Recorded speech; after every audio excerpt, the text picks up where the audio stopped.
Welcome, Mental Health Monday family. So good to have you guys with us this evening. Just happy that you have joined and have joined for our topic this evening, women's mental health. We did several weeks of men's mental health, and this evening, we're going to continue our discussion with women's mental health. Looking forward to tonight's topic and discussion with all of you guys, with Dr. White. We definitely want to please put your comments and questions in the chat because you are a part of our program this evening. I know last week you guys had a lot of comments and questions towards the end. So hopefully you can start putting them in early so we can get to all of them before it is over. So welcome, Dr. White. Good to see you here. Good to see you as well, Sister Tante. Yes. And I see Clint is number one. Clint, you reclaimed your position. The first person in the chat, or the first person to say hello to us in the chat. Undisputed, Clint. Undisputed. Yes. Thank you for being here, Clint. And I want to welcome from Beaufort, Georgia.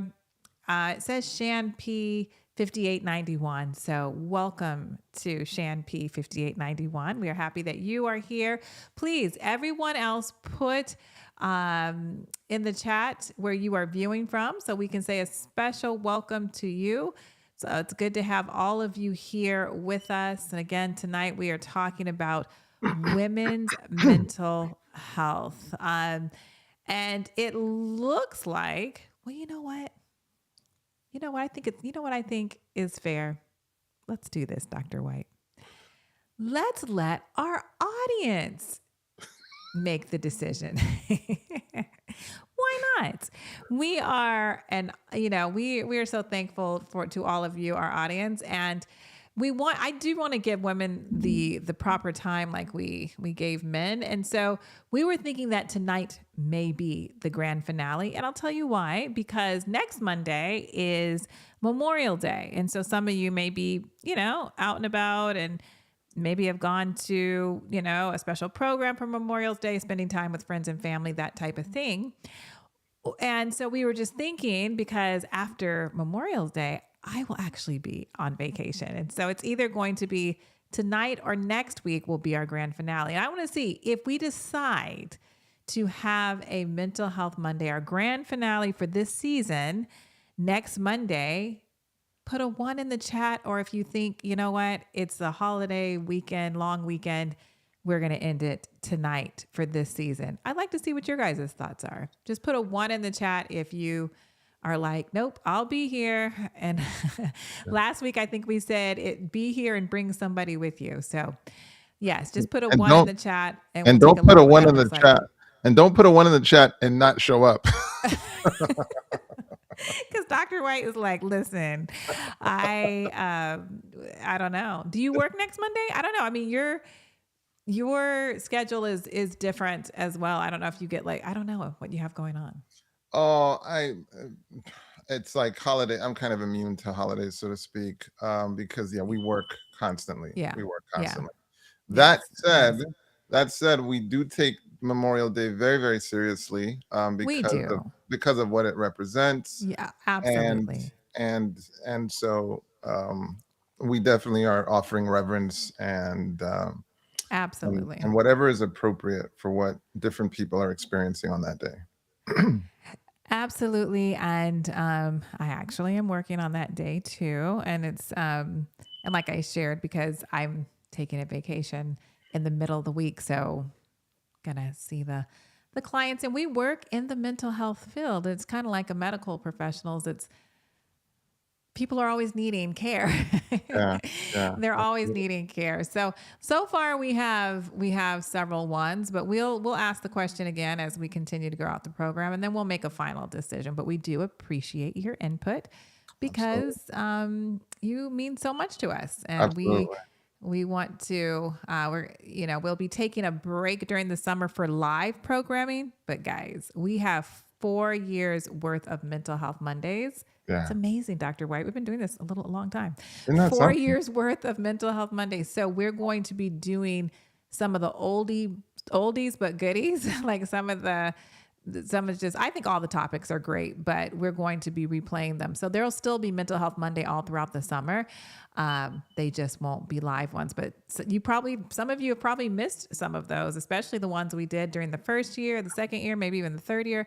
So you're going to want to still tune in. You'll get the reminders that that the program is going live. So you will get that. Thank you, Clint. Clint said he's down with whatever. He's just an easygoing guy. So Flexible, flexible. all right. Well, let's take a deep dive into women's mental health. You guys can put your questions and your comments in the chat, and we're going to try to get to as many of them as we can. It's interesting. Today, I was actually working with some clients, and I thought of what we're doing tonight. It just kind of hit me in the middle of me dealing with their situation. And, I thought, it's not something we talked about last week when it comes to women's mental health, but I think that it's so important. And this is not just for women. But I happen to be working with, several women today. So it just really impacted me specifically for women today. But it's just so very important. Women, we're talking about women's mental health. And for men, it's just as important. But to spend time working on your mental health, whether that's seeing a mental health professional, doing, reading self-help books that can really enlighten you about things, just doing all that you can do while you're still single. And so that when it's time to make a choice for a mate, you are making the best, healthiest choice that is out there for you. Because marrying the wrong person or getting into a relationship with the wrong person can just destroy your mental health or cause whatever you're dealing with mental health wise, make it much, much worse and just make you a very, very, very unhappy and miserable. And that just hit me today as I was helping some people work through some things. What are your thoughts on that, Dr. White? I don't know if a truer statement has been made on this program than that bomb that you just dropped. It is Yeah. the most important decision of your life. You guys have Dr. heard me White. talk about the 7 vitals: spirituality, relationships, resources, time, health, purpose, rest, recreation. Your marital partner hits every single one of those. Mm-hmm. Every single one of those. They're going to make either a positive contribution or a That's right. negative contribution. It is the most important decision you're going to make in your life. Mm-hmm. Mm-hmm. Who do you choose as a spouse? Who do you choose as a significant other? Mm-hmm. There are women and men, but particularly women, who their I do is a death sentence. You know, Mm-hmm. this is a person that will be in your presence while you're asleep. This is a Mm-hmm. person who has access a lot of times to your finances. Right. That is there. I don't know if there's a truer statement that can be made that not like the mental work you're advocating for, Sister Tante, is to Mm-hmm. position them to make a good decision. Yes. That's Mm-hmm. that's a profound point. Maybe you can speak on that a little bit more. Um, well, I think you definitely expanded it. You did a great job on that as well. But again, just to reiterate how important it is, that one decision, it affects you. It affects the future children that you are probably planning on having. And I tell you, if we made, I'm just going to say this, Dr. White, I feel like if everyone made better choices with this decision, did their very best, We'd be out of Dr. work. White and I would probably see We'd be less out of people. work. We would I would definitely probably be out of see a job. I don't know about him, but I'd probably be out of a definitely job. we would see less people. We would, without question, we would see less people. And as soon Mm-hmm. as we're doing the work, it's just to get to, okay, let's talk about your developmental history. Yeah. It's just get right to that. But What was the impact of that? You know, yes. yeah, yeah, you're so right. Hmm. All right. So We actually have a question right off the bat today. What can we as husbands do to help our wives improve their mental health? Ooh, such a good question. And thank you for being here. Thank you for being here. And that's a beautiful question. that really It's a is. beautiful question, a powerful question. I want to say this, and then I'm going to let you take a stab at it too, Dr. White. One of the main things that you can do for your wife is take a load off of her. Meaning, as women, I've talked about it before. We run around like we are Wonder Woman and we can do all of these things all at the same time and don't ever just take self care seriously or a pause to just take a deep breath and just recenter ourselves and just just allow yourself to relax. We stay so wired up to get everything done just so perfectly, or we try. Nobody's perfect and nothing is ever done perfectly, but we try and shoot so hard for that and we just don't slow down. And it will be such a blessing to the woman in your life, to your wife, for you to go in and say, honey, let me take that off of you so that you'll have more space and time just for you. What are your thoughts, Dr. White? Well said. The way I'm going to sum that up is when we watch films where we see like a hero, especially like military heroes, um, and often you'll see a good leader compared to a bad leader, right? Mm-hmm. And the good leader, you tell me, when was the last time you saw this really good leader who said, I'm not doing that. Oh, I don't do that. I don't do this. I don't do that. I don't do that. And I don't do that. No, categorically, the good leader comes in with an attitude of whatever it takes, whatever it Mm, takes. And I think it helps. I can speak personally now. It helped my marriage a lot when I mm, came in with the mindset of whatever it takes. If I see something I don't like, fix it. You know, I mm-hmm, don't necessarily have to tell you, hey, why don't you do? No, I saw it. I'm bothered by it. Let me mm-hmm, let me attack that. But I just think sometimes when we just like lock into these roles and then we see things how ways we can help and we mm-hmm. don't, that can be really taxing. Black Rob, hey man, you chose the name, so I'm gonna just use it. Um, Black Rob, um, I think he almost made me lose my train of thought. but I think that when we step into a relationship and we take ownership and responsibility, I take pride in making the adaptations that are going to help that person's world. I mean, Mm-hmm, I think that's actually like a badge of honor and something that we should be proud of. To me, that's the game. mm-hmm. How can I meaningfully help the person get better? And the idea came back to me, Sister Tante, Good. um, and it's this. I could ask Sister Tante, hey, um, how can what's the perfect gift for you? Mm, Or I could go back through my memory, what I know about her, and mm. then based on what I've taken the time to study, understand, listen to, remember, and then give the gift. And Pay sure, attention. yeah, sure, I could be wrong. Mm-hmm, I could be wrong, and if it's wrong, it does land badly. Okay, right? mm-hmm. But The effort. but They can. but They'll appreciate the effort. yes, and that's true. That's true. But Mm-hmm, when you nail it, it's really valued, and it just is, over the moon. I lucked into one where mm-hmm. I threw Florence a surprise party with the help of her friends. Oh yeah. And oh Friends my are good. goodness. Oh my god, it was the greatest thing. It was just the absolute Y- greatest. So I'm sorry I I went yes, on. I yeah, no, you've mentioned that on here before. That's how long we've been doing this. Is you mentioned that before.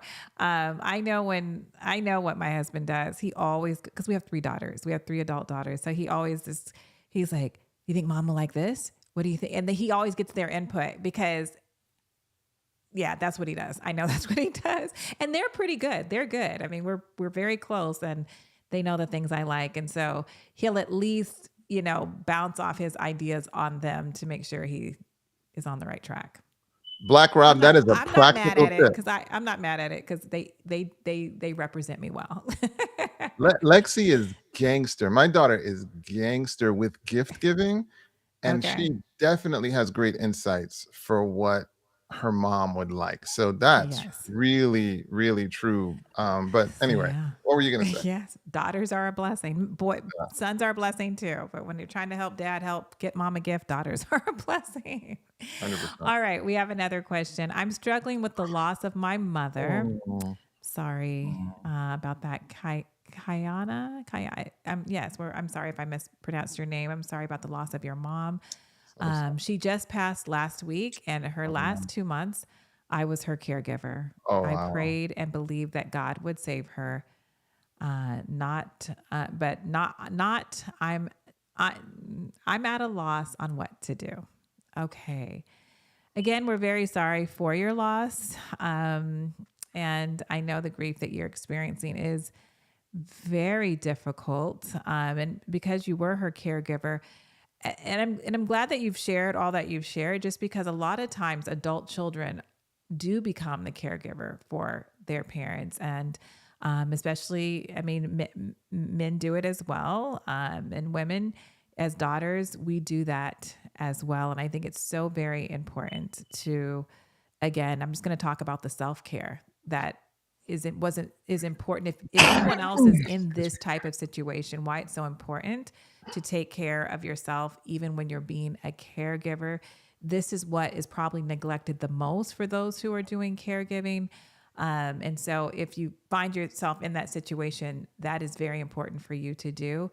But now that you're on this other side, and you're experiencing the grief, and I don't know if you've reached out to a grief counselor because they are very helpful in this time. Sometimes that's the last thing people want to do when they're going through a time while they're grieving. I know that I've had very close family members who I've suggested that to. And at that time, they felt like it was just too early to talk to somebody about how they're feeling. And so everybody is different. They grieve different. And but if you're in that space where talking to somebody could be helpful, this is something that I recommend to everyone. Even and I found them when goodness, that's probably 8 years ago now, but it's when my mother lost my stepfather. It's called Grief Share, and it is a free program. And there's like, probably now 1,500 locations all around the country. So where you live, you just find Grief Share, and on the internet, you find griefshare.com.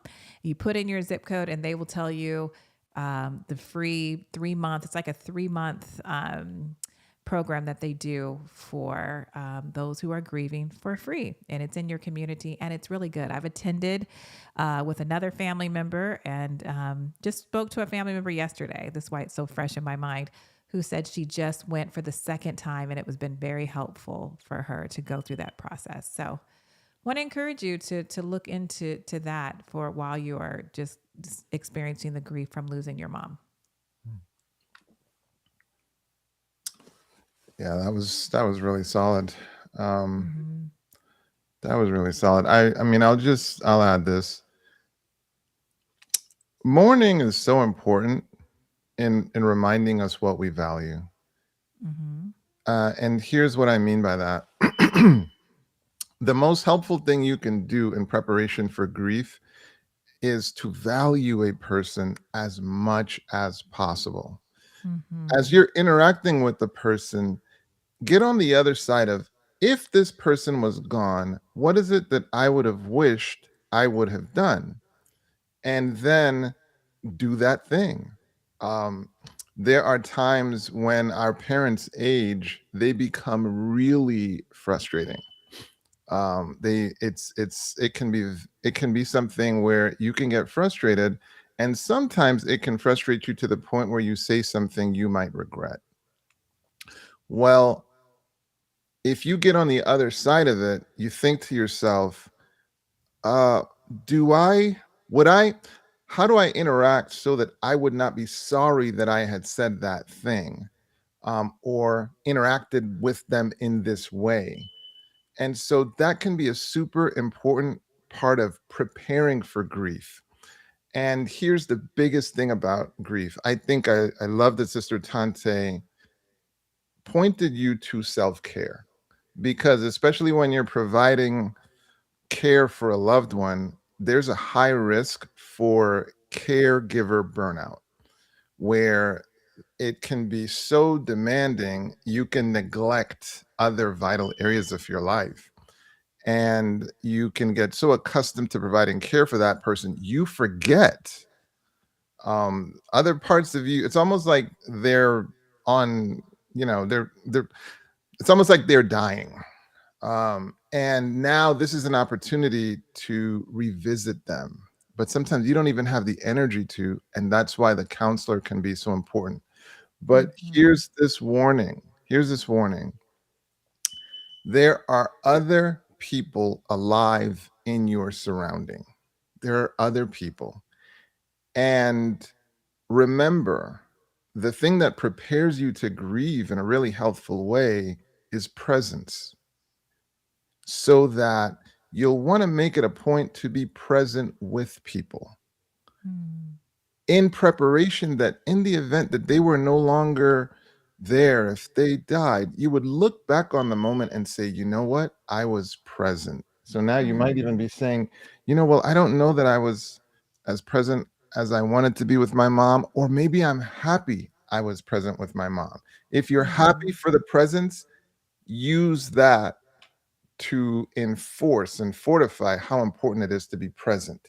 And if you were not present, don't make that mistake again. Use that to make sure that you're Mhm. present going forward. But I think it's important, as we conduct our relationships, that we keep in mind this person will not always be here.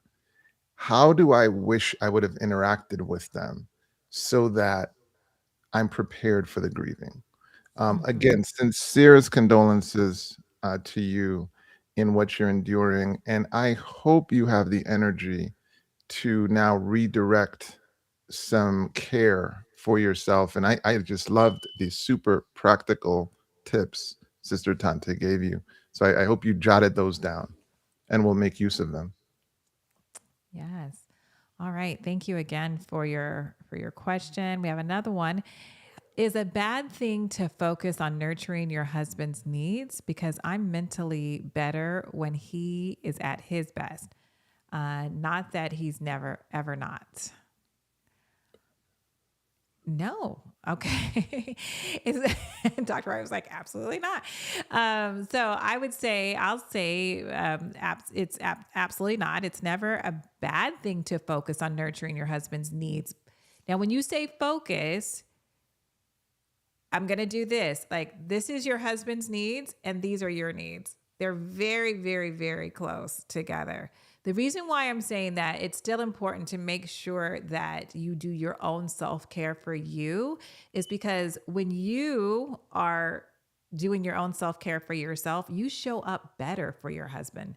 So when you are going to be nurturing to him, you're a better nurturer because you've taken care of yourself. So never neglect yourself, and don't think you taking care of yourself is selfish, because it's absolutely not.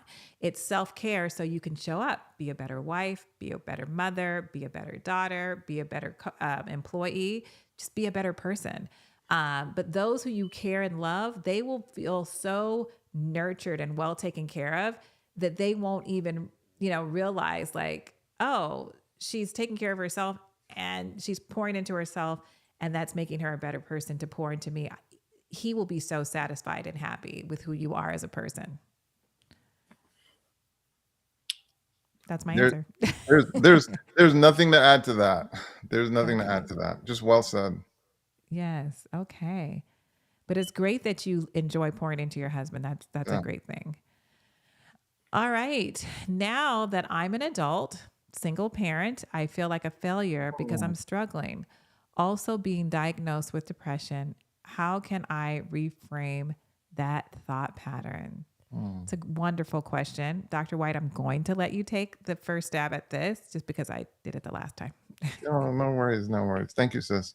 hmm So Sean, are we to presume that this is a man or a woman? Like Sean, I think it's Shan P. So so Shan P are you're a man or a woman? Please let me know. 5891. That'll contextualize it a little bit. But Okay. all that said, while you're putting it in, um, I think that the opportunity to step in and provide parenting to a child is a privilege. Period. Period. Um, the contribution that you are making right now in being the covering banner between all that is awful in this world, like that's what a parent is. You are the barrier between that child and all that is awful in this world. And then on top of that, you're trying to be a conduit to all the things that are good in this world. That's amazing, whether you have a partner or you don't. So the fact that you are in that position, I would just own that and and experience it as a privilege. hmm The other thing is sometimes okay, so I'll how about I just be candid and share with you my experience. There were some influences my mother thought it was important to protect us from. And hmm so she made the decision that she made. And significant decisions. As I think about it, and as I think about the my very very low body count, as I think about just the experience that she positioned me for, and hmm not aspiring some of the things that in a more secular masculine culture, these things are viewed as this is a rite of passage and these are good things, when in fact scripture tells us those are not good things.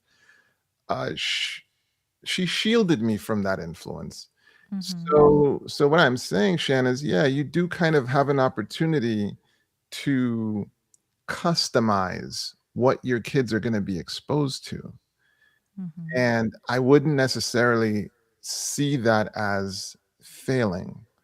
Actually, this is quite an opportunity. And praise the Lord, you're standing in the gap between them and all that's awful in this world, and actually being a conduit of some of the hmm beautiful things in this world. That's what I would say to you, Shan. hmm hmm Yes. Well said. I think I just want to add in there. Yes, there's nothing wrong. It's not yet, like you said, it's an amazing thing to be able to stand in that gap and to raise children. And yes, you did see that this is a woman, right? You saw that. I I saw that. think, It is a yeah, woman. you Yes, caught yes, that. Okay. yeah. Um, and not knowing the exact, reasons why you're a single parent, but that is the space that you find yourself in now. You're experiencing some depression because there's a lot to be a single parent. You are filling in the gap for what should be two people. And so I don't want you to beat yourself up because you are taking something on again that's supposed to be not for one person. It's supposed to be for two people. And so you being overwhelmed or stressed at times, and that could, slip into some depression that you have been diagnosed with.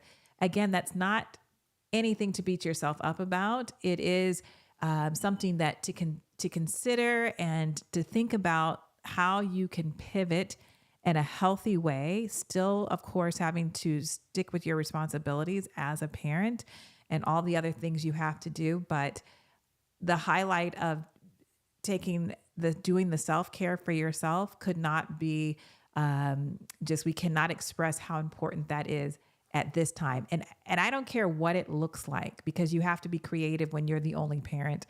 And I don't know how old the children are. You may not have proper care for the children if you're going to go out and do something that's just for you. So you might have to do something creative in the home that's just for you, or you have to figure out what that looks like. But sometimes you need to give to yourself so you can show up and be the best single mom that you can absolutely be for those children.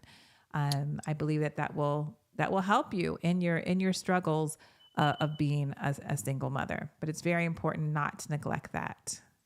Thank you for spotlighting the diagnosis of depression. So Hmm. that's now that's some special language, because if you say diagnosis, then I'm going to presume clinical depression. Right. So part of one of the things to understand about depression is a person's ability to reframe. Okay. So Hmm. you heard me say this really flowery stuff about, hey man, see it more as a privilege. A person that's struggling with severe major depressive disorder, Right. their capacity to reframe will at times be very Hmm. challenged. And Hmm. this will be part of the reason why, at a critical part of your strategy has to be get professional help, Yes. because it's not just necessarily talk therapy. This is not just let me give you a nice Hmm. motivational speech or let me try to Right. inspire you. When clinically depressed, it can just land flat, Hmm. because the emotional energy is just not there. Yeah. And so we don't, and this is why we don't know the real scale of your depression. We don't know how severe it is. We don't Right. know if it's going to respond to talk therapy, or if it actually needs meds or ECT or who knows what. Hmm. Um, so that's the reason why your therapist can customize the recommendation more accurately to the facts surrounding your context.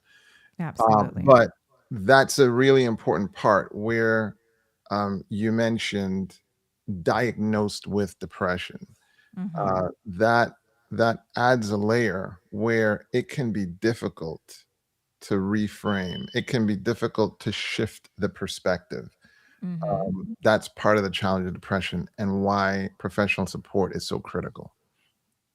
Absolutely. Thank you for your question. Absolutely. We do have another one. They said, so after you've already made the worst mistake of your life and chose the wrong one, wrong the wrong one husband and have children already, what are some tips we can do as women now that we have moved on? I'll take a stab at that one first. Is the No, thank you for your question. The first thing is to really process what you've learned um, through what you went through, and then to go far back as to think like, how did I choose this person? What was I possibly lacking that made me think some of the possible red flags when we were dating that I just ignored, or just was so I have no idea the situation. But sometimes, a lot of times, people are showing red flags even when you're dating. That happens often, and sometimes they don't. It's not a 100% thing, and then they're showing things once you're already married. But many times they're showing red flags, and so if that was the case, you can ask yourself, why was I so willing to ignore these things?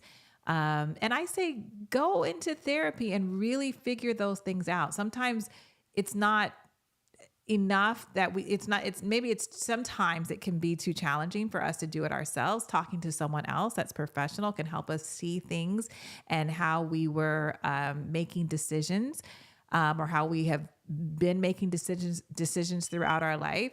And so changing your the way you make decisions about who you want to be with, so you're making a better choice. I think Dr. White has said this before, and I'm going to paraphrase what you said about basically, I want to say healing your picker, the way that you pick. Did I Fix take what your you want to say? broken fix your broken Your picker. fix your broken picker. That's what he would say. Fix Okay. your broken picker. Yeah. So a Exactly. lot of time our picker is broken. So you want to go back and find out why that is. And some therapy and mental health professional can help you with that to work through that process. Go Yeah, ahead, Dr. White. you nailed it though. I mean, like you even took the words out of I my kind of mouth. took it from you. I Little, took some of your words, some things you've little. said in the past. That Tokara, first of all, props to you on how much you show up. So thank you for Yeah. not, you don't just show up, you're super, super active participant. So props to you. She was even Yes, giving she you is. props earlier, Sister Tante, about the picture, and the picture kind of looking like her a little bit. Oh, well. But no, first of all, props to you, and on being such a fantastic participant. Her and Clint, man, they're pretty up there. Yeah, Uh, they are. well, Yes. so Sister Tante said she even brought home, because that's all I was thinking. Fix your broken picker. Now, Tokara, we say that with reverence because, of course, we don't know your circumstance. You know, maybe the person, they were perfect initially and maybe they suffered a head injury and they transformed. Who knows? You know, I mean that happens. Hmm. So maybe you did everything perfectly, but in a large percentage of cases, people have a developmental history where they tolerate they tolerate things that they're not supposed to. Mm, And one common thing is sometimes people fear loneliness so much that they actually will make the decision to be with a person, even though deep down they know this is probably not the right person, but I'd rather not be alone. I'm not saying that's yes. you, Tokara. I'm not saying that's you necessarily, but these are some of the dynamics that can lead up Hmm. to choosing a person who's not the ideal. Hmm. Well, and the other thing is, we could do the show just listing the different things that will lead a person to making a poor choice. Hmm. So that's why it's so important to now analyze what were some of those red flags that now in hindsight, I recognize they were red flags, but Hmm. and when I first encountered them, I was like, I don't know if Yeah. that's a good idea. I don't know. I see the veins in the back, veins on the person's head at a pretty trivial thing. Isn't that cute? You No, dim like down the red flag to like a yellow. you dimmed it down. Yes. Hmm. Okay. And again, I can't say it enough. We don't know your situation, right? But Hmm. what we're really Well, she advocating said I for is, was young and in college. If you're reading that, she said I was young I in didn't see that. college at 20 years old when we met. Oh, I I see. mean, I see. Yeah. What? So the idea now just being, I don't want to repeat this. I don't want to repeat it. mm-hmm. And so let me put in place the skills, because you know what'll happen after you've had, let's say, a bad relationship. You'll be like, you know what? I will never get with another person with a red shirt. I'm oversimplifying it, of course, right? Mm-hmm. But that doesn't mean yellow, blue, and green are okay. And you'll be like, okay, Mm-hmm. as long as the person's not wearing a red shirt, I'm good. As long as the person's not violent, let's say, I'm good. When it's like, no, there's a diversity of other things that can be problematic. And that's why Mm-hmm. you really want to do the work to fix the picker. And one dynamic is you got to be cool with some boredom. Mm-hmm. Like what Mm-hmm. people sometimes call boredom is actually healthy, you know? Yes. There are dynamics where people get into like makeup sex and stuff like that, and they want to have a good argument just so, like, these are, Mm-hmm. so these are things that you can take a look at. And Mm-hmm. instead, no, it's kind of cool when if a person says they're going to be there at 7:15, go figure they're Mm-hmm. there at Mm-hmm. 7:15. They're not there at Right. 9 o'clock and then you have an argument and blah blah blah. Right. No, they're dependable, and no, I'm not going to punish them for being dependable. I'm going to reward them. I'm Mhm. going to view that as something of value. Mhm. I'm going to reward the fact that there's no drama. Mhm. I'm going to reward that. Mhm. So anyway, so that's what we would say to you, Takara. And of course, I just want to be incredibly respectful of your situation and not knowing the details. No, but she's added some more, so I think it's so beneficial. She's actually giving us more that I think, again, will be beneficial for others who are listening. Well, there it goes. I was going to read it too. I think not having a father figure, daddy daughter issues that still needs to be dealt with.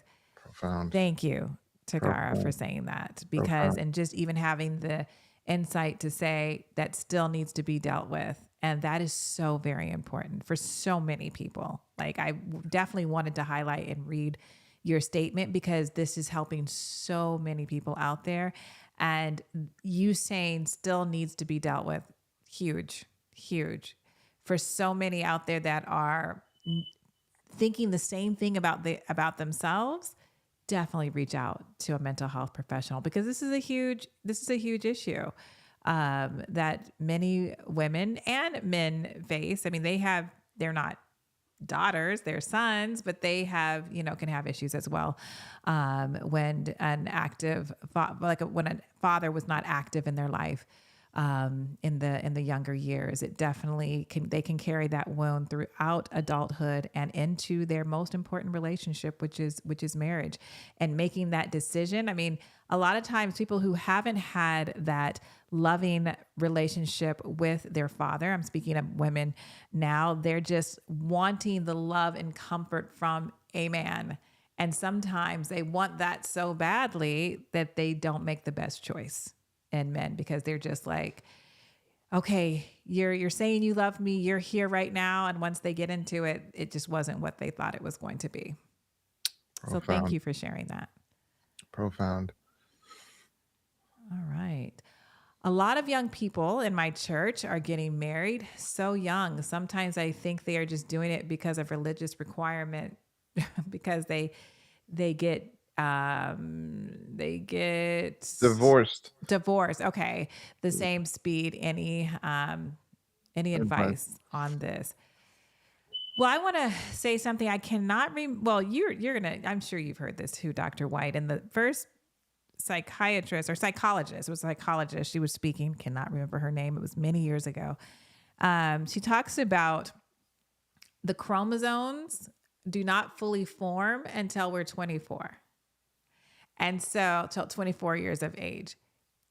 You have to help me and tell me if she was absolutely correct on that because I actually tell people that. So I don't know if I'm actually right, but this is what she stated, and she gave all of the studies that were done. So she was sharing that we should not be making decisions about our life partner until at least that age because the chromosomes are not fully formed. Meaning, like when the chromosomes are fully formed, the maturity level is higher. You're making better decisions at 24 than you typically, okay, do at 19, 18, 20, 21, all of those type of things. And so deciding who you're going to marry at an early age, there are situations, and there's people who are extremely mature, and I feel like God is leading them. That, I'm not saying that it's an impossibility, but for the majority of people, think there's not as much maturity at those younger years, those early 20s, late teens, to make such a serious decision. Someone that you're supposed to be with for the rest of your life. What are your thoughts, Dr. White? Yeah, and so you're dropping bombs, sis. I just hope they're catching them. I just hope they're catching them. Uh, Okay. the word I would throw in there is pre-engagement counseling. Mm, Pre-engagement counseling. I that's good. don't think enough effort is being put into developing marital skills, communication workshops. Um, Yes. what does sacrifice look like? And here's the big one. Here's a big one. So many people get into a relationship for happiness. Okay? Mm-hmm. They want the relationship to make them happy. And so they Mm-hmm. they marry the best partner that will make them happy in as many areas as possible, and not realize at some point your partner will be limited in how happy they can make you in a certain area of your life. Mm-hmm. Now what? Now what? Mm-hmm. Like, we talk about this myth of what do they call it? Um, what do they call it? Like when your perfect mate, what is the language for that? Not dream lover. Soulmate? Soulmate, No? soulmate, Okay. I was soulmate. like, Exactly. okay. Exactly. They Mm-hmm. soulmate. So let's just think about it for a second. I'm sorry. Mm-hmm. There are 4 billion members of the opposite sex, right? Mm-hmm. And you are saying there's only one. There's only one that is your soulmate. That's preposterous. Come on. You I know, for better say that about me. I'm just kidding. except in our situation. Except in Except our for situation. us. Except for us. Yeah. Like, no, Yeah. but I gotta be serious here, because Yeah. Mm-hmm. what happens is, this is what gets people. The minute Mm-hmm. you say I do, you encounter a potential better match. Mm. Okay. And then Mm-hmm. you'll tell yourself, well, maybe this is my soulmate. Mm. And now Mm-hmm. you would justify, well, I'm sorry, honey, this is my soulmate. This is a better match. Better match is irrelevant now. Right. Now it's your Mm-hmm. word, your commitment. Okay? Like, Mm-hmm. no, it's not a situation of, well, who's the best at, no, it's, will you honor your commitment? Will you Mm. honor your commitment? That becomes the critical thing. And I Mm-hmm. feel like people go into marriage Mm-hmm. with some of these fallacies, with some of these false ideas, and also not knowing to develop the discipline of, what do I do when this person, quote unquote, falls short in their ability to address a given area? Will I Mm. will what do I do with that? Because there is something to do with that. You do have Mm-hmm. to learn the discipline of, no, but I got to remain committed to my conviction. Be- Mm-hmm. And here's why. Because the next person you marry, guess what? They're going to fall short in an area. Mm-hmm. They're going to Mm-hmm. fall short in an area. And the third person you marry, they're going to fall short in an area. Mm-hmm. Mm-hmm. So I just think those are some important things. Pre-engagement counseling. Stop putting Yes. the pressure on this therapist that they have to tell you the truth and tell you, never mind all those invitations you set out and all this other Yeah. kind of stuff. Stop putting that person in that super difficult position. Pre-engagement counseling. Yeah, I think you absolutely, Dr. White. I am 100% in agreement with you. I think pre marriage counseling should not be a thing. It's pre engagement counseling because you can give all of that. And when I say shouldn't be a thing, I just mean like you have to pass the first hurdle, and that would be in pre engagement. Like, so you're not asking this person to marry you. You're trying to see if that question is even a good question to ask. And would that be a good question for you to answer? Whether you feel a certain way or not, would this be a healthy thing then to do it? If they cross that hurdle, then you can talk about, even more things, preparing them for the marriage. But you're right. This premarital counseling stuff, and oh yeah, we already have a venue and we have a date, and I bought my dress, and I've already asked my girls, and he asked his guys, and what?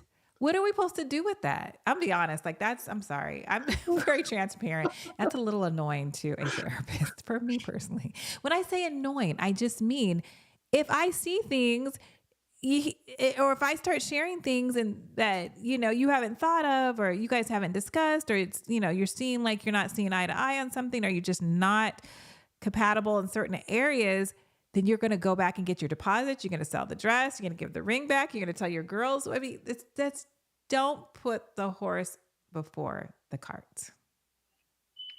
And Don't put the that's cart what before the happens horse. so many times. Yeah. Anyway, okay. You can tell that's a little pet peeve of mine. Okay. No, All it right. is real. That was a great question, and I think it was worth that Yeah, attention. it was a great question. Now, This Veronica next said, one, what about father daughter issues that will never be resolved? Father is not mentally capable anymore, hasn't affected my marriage, but is still unresolved. well, Um, it'd be cool, Veronica, if you gave an example of what you are saying, because first of all, let me not interrupt you. What were you going to say?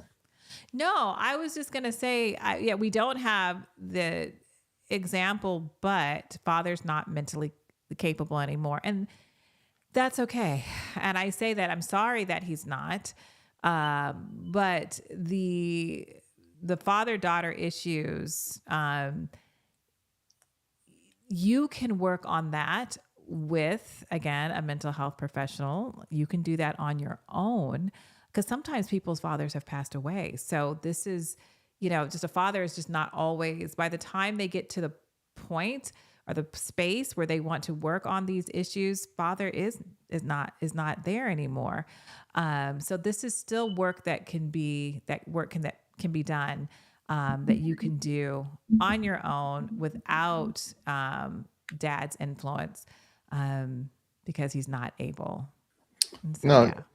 and I would echo the sentiments. And rarely would I see the need that that person get it. You know, like Mm-hmm. your healing shouldn't be dependent on another person's emotional maturity.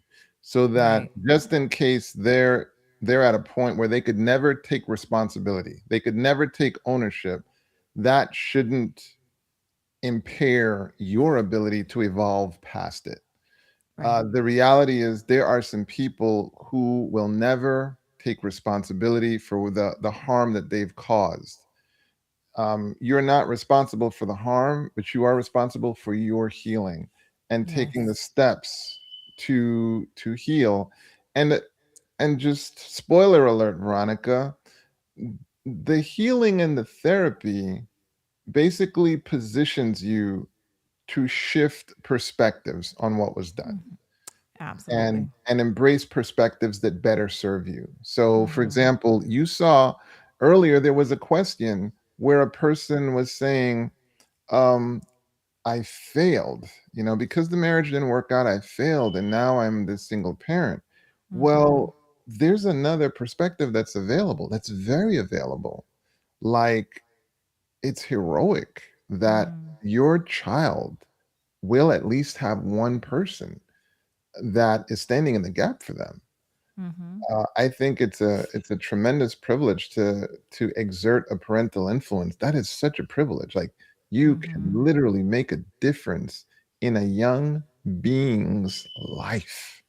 Mm-hmm. I think that's absolutely, amazing. And so no, Mm-hmm. I was speaking of it from a standpoint of independent of the perpetrator, independent of the Mm-hmm. perpetrator, you getting the support that you need in Mm-hmm. shifting the perspective and appropriately analyzing it so that you can reframe and rebuild yourself to where you're Mm-hmm. stronger. Mm-hmm. You don't need that other Mm-hmm. person for that necessarily. Sometimes now you get blessed with a person who they've grown, they've emotionally matured, and they can come back and take responsibility. That's often rare. Mm-hmm. And that's why if we were always waiting on that, we wouldn't evolve as well as we possibly can. So Mm-hmm. that's definitely Mm-hmm. not been a strategy of mine to wait on another person. Right. And Veronica, I don't know if you see Tokara's comment. She says, "You have a heavenly Father that will heal those wounds," and that is true. There are certain wounds that, I mean, even as mental health professionals, we can like work to, an aid and be an assistance in that area, but we're not God. We're not God. We don't have the healing balm that God provides, especially when it's in those, well, all wounds really, but God can heal any wound that's out there, emotional wound. But I learned, I don't really share this that much, but I feel like impressed to say it now. Even as a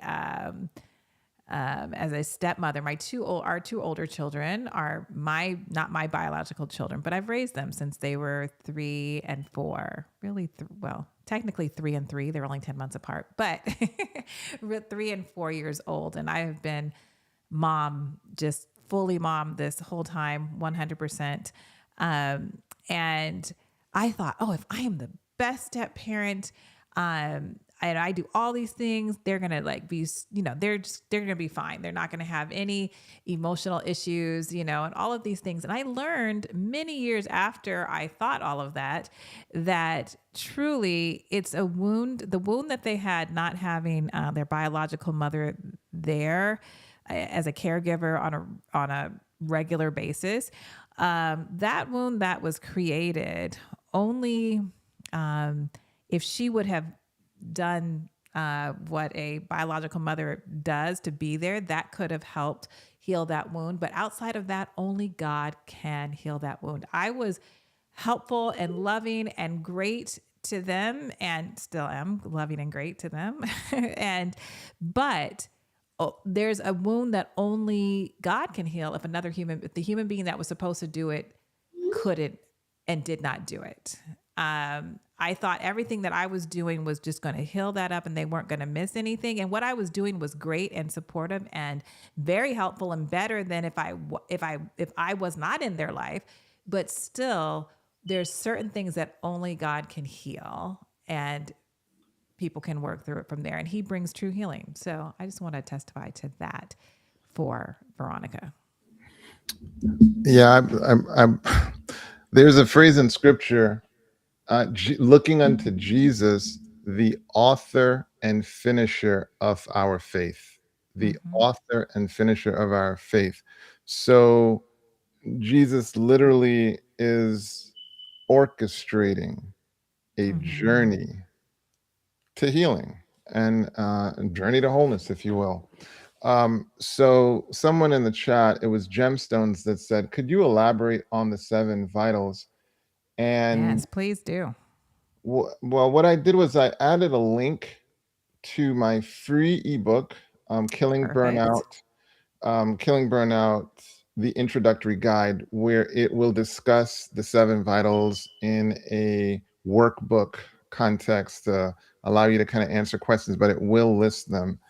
And they're basically the 7 vital things that we are connected to: Mm-hmm. spirituality, relationships, resources, time, health, purpose, and rest slash recreation. Um, so so yeah, you can download the free guide, and it'll also welcome you to the mastermind brief, where I'm doing a weekly newsletter on important topics connected to mental health and the kind of things that I'm doing. So thank you for that question, Gemstones. I'm not good at self Yes. promoting.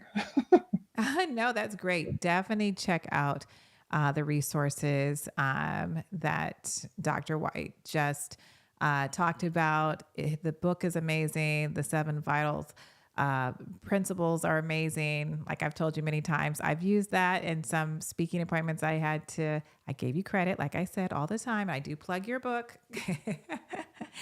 So it's great stuff, guys. It's great stuff. You definitely want to check that out.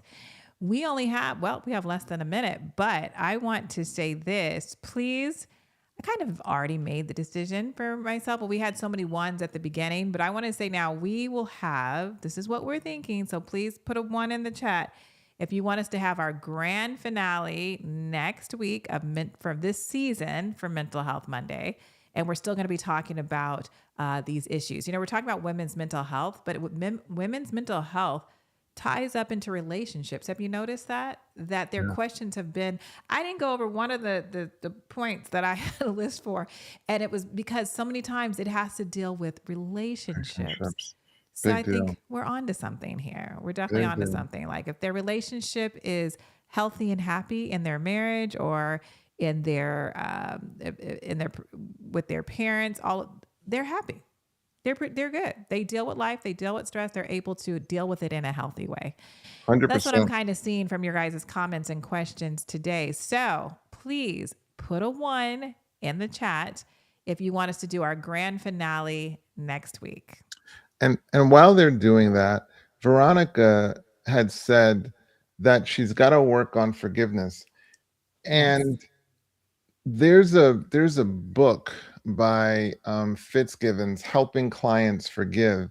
I mean, it's a pretty elaborate textbook on forgiveness, and, like, the first chapter is what forgiveness is not.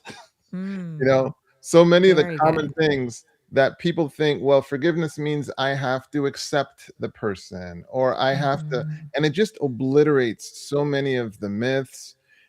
It's an evidence-based book. So I just want you to know that when you talk about forgiveness and doing work on it, there is some real work to be done because there's some real scholarship that Hmm. has been done just in the space of, well, what does forgiveness mean? And how do we step away from some of the false ideas of forgiveness to actually step into what are productive perspectives on forgiveness so that you don't harm yourself even more? For example, that part of forgiving this person's meaning I even have to accept them. That's not necessarily what forgiveness means. So just Hmm. FYI on that. All right. Did we Okay. get some ones?